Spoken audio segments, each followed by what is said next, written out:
trying to grow a food forest with an animal sanctuary works out okay if you're careful. But there are mistakes. A couple of days ago, this tree got eaten by an escaped goat. Now they've got this 3-acre long area for them to live in, and they still find a way to get out every now and then. When they get out, it only takes them a few minutes to destroy years worth of growth. It's just how it works. Yesterday my goat got out, and I don't know where she got out, and I've walked the fence over and over again. She destroyed that chestnut tree, and she destroyed this apple tree, which is going on 3 years old now.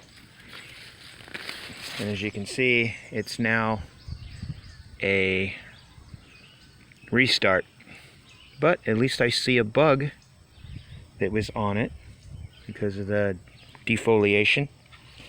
I'm not really too worried because plants are designed for this, and this way I never have to prune.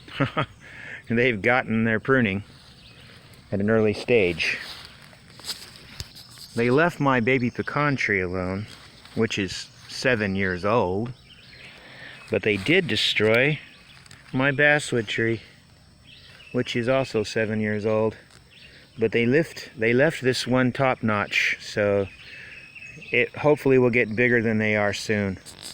Sure wish I could find out where they're getting out of this fence. I should not have rescued goats. That was not a good idea. Another 3-year-old chestnut tree that they got a couple days right there. They have nibbled away all of its beautiful leaves. And these are mulberry trees that I tried to grow, and the horses use them for dancing posts. So that didn't work out too well. I didn't protect them in time. This is the bamboo forest. The horses make these trails, so I just have to walk the trails. Very nice trails.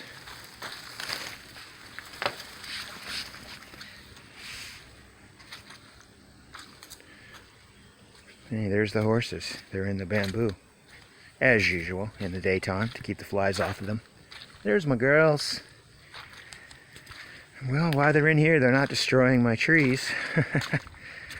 You can see they like to make an opening in the middle of the bamboo, though. You girls, what are you doing in here in the bamboo forest? Whoa. How's it going? How's it going, sweetheart? Like the bamboo forest? You like the bamboo forest. These are percherons. Big percheron girls. Yeah. Well, Daddy's gonna get out of here, and if he can, get through all this mud. We had rain last night. Kind of muddy. Which was great because I transplanted pomegranates today while they're actively growing. This bamboo has saved the land from eroding away. Well, time to get out of the bamboo forest. Anyway, that's what the bamboo forest looks like. Like you said, you can see the horses out over there. There's the horsies. And the bamboo's real tall. This is yellow groove bamboo. It's very winter hardy in zone 7A. It's never died back, and it's had below 0 temperatures.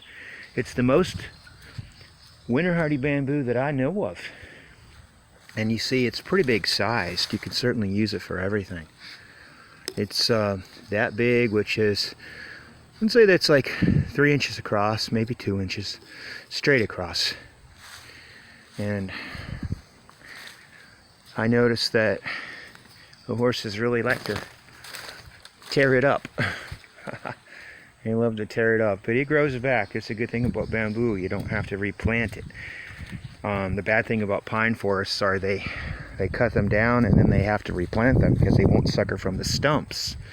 and the type of pine they plant is a GMO, herbicide ready resistant pine, apparently, because they spray for about 3 winters between the rows so that nothing but the pines grow with the herbicide non-biodegradable toxin. And the pine groves don't have any wildlife in them or any understory plants because they've been sprayed so much, and they plant them thick so that nothing else can grow, so they're a monoculture of no life, like a dead zone. But as you can see from this bamboo, there's no herbicide involved, and they could cut it back and make pulpwood out of it.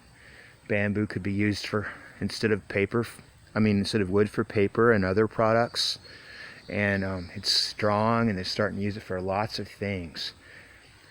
And that's the main reason, is it doesn't need to be replanted. You can cut it down, and in about 5 years, it's ready to cut again, for sure. You could sure use it. And then look at all that oxygen it produces. And without the herbicide, which kills the phytoplankton and destroys oxygen. You don't need the herbicide because the bamboo doesn't have any problem competing with the weeds because it's already got a root system each time you cut it. And you can sure see that it provides a lot of food. Animals don't really eat the pine needles, but they certainly eat bamboo because it's nothing more than a grass. It's a giant grass. So what you're looking at there is a big lawn, big 50-foot tall lawn. And in the wintertime, I bend the stalks down and I let the horses eat them, and they really like them. And you can see these big maple trees are growing right among it. Very healthy because the bamboo keeps the ground cool. And these maples, they used to have a really hard time surviving here because it gets really hot where I'm at in Zone 7.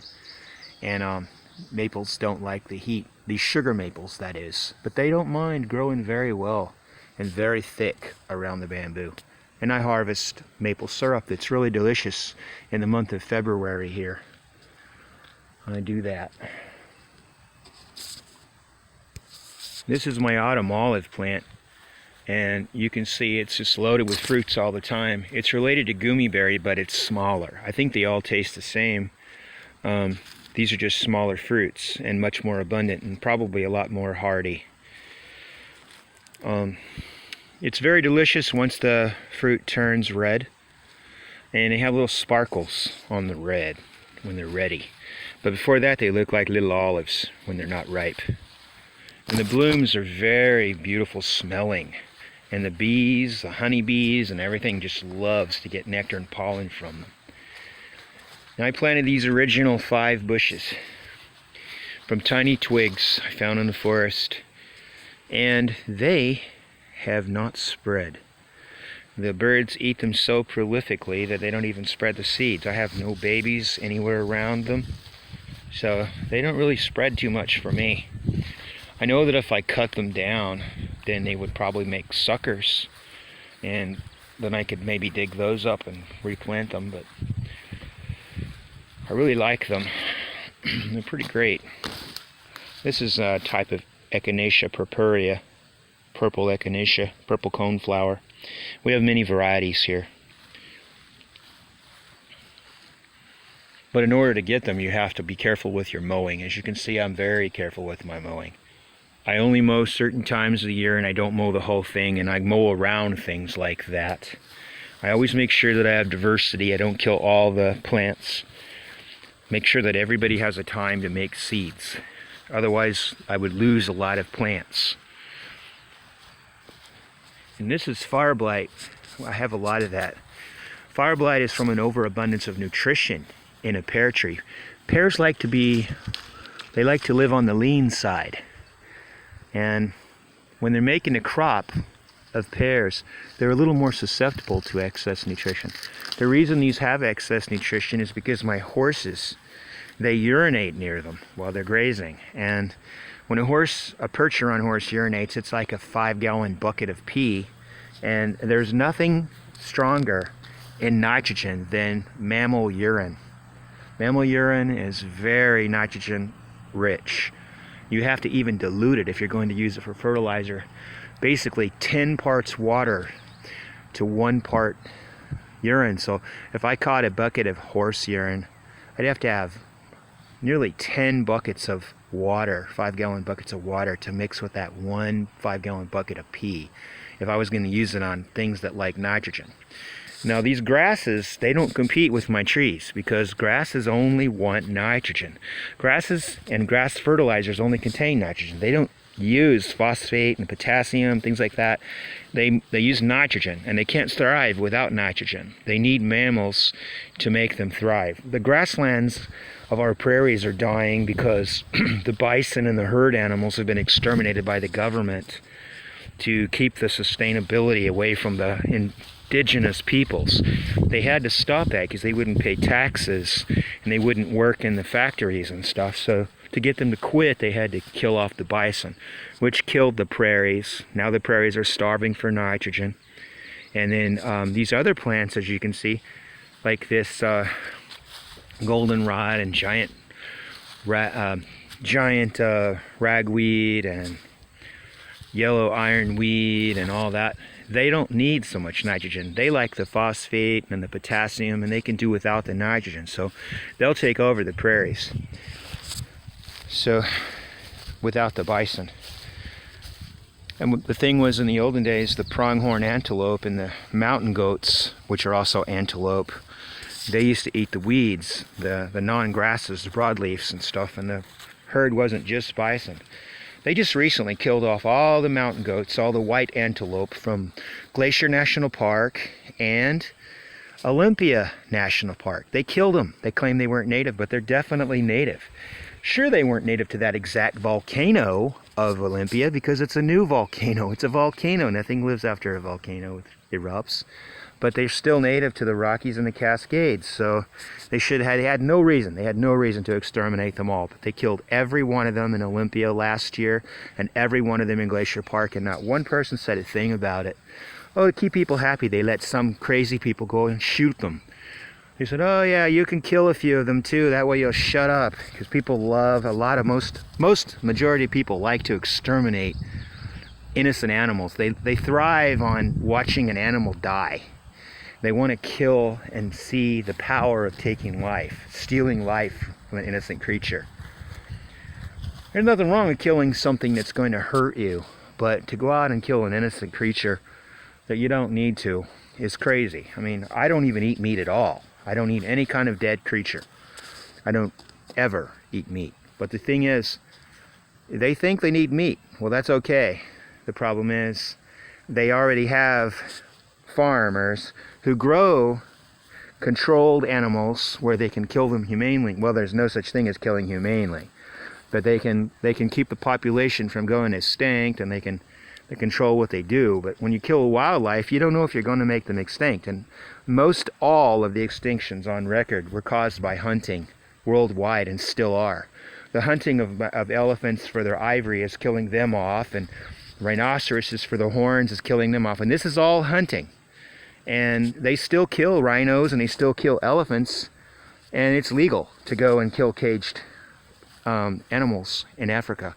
And they give, the hunting supply stores actually pay for the wildlife agency commissioners to go have vacations to kill wildlife in Africa. It's pretty weird that they pay them off. It's so corrupt. Anyway, they pay them off to be able to extend hunting seasons and lie about the amount of animals that are out there in the censuses, so that people will think, oh wow, I need to go get me a deer because there's so many of them. Stuff like that. And turkeys, all this crap. But anyway, this is a chestnut tree.